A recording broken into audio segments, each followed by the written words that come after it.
Well, maybe you're one of the 3.2 million riders who use Presto to access transit, so you may be surprised to learn that the Presto card could be tracking your movements. Now, Metrolinx and by extension law enforcement can access that information. It's a concern that has been raised in the past, and that's why Metrolinx says they're making some changes to protect privacy and increase transparency.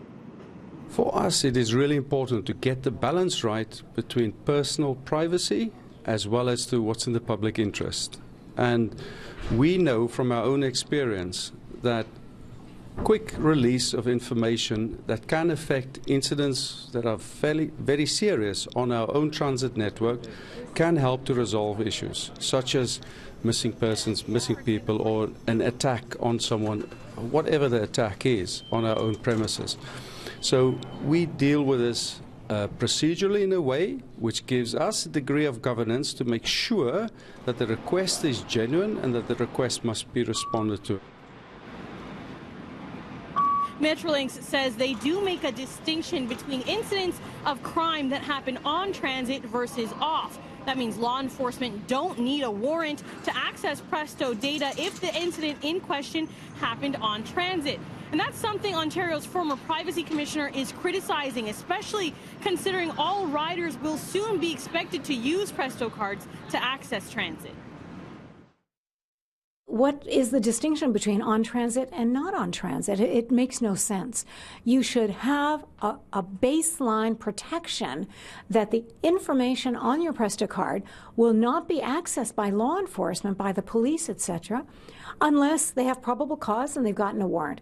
Now, if it's an emergency, that's something else. Everyone accepts that. But you can't say everything is an emergency. We should be able to have both privacy and security, not privacy versus security. You should be able to have privacy and data analytics, not one versus the other. We live in this zero-sum world, meaning you can only have one or the other, win, lose.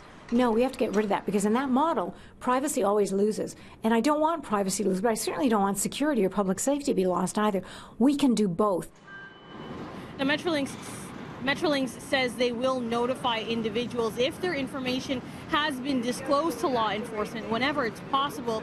They also plan to release the number of requests made every year, with their first report coming in February. A Metrolinx spokesperson told me that currently the amount of requests is very low and that about half of them relate to missing persons.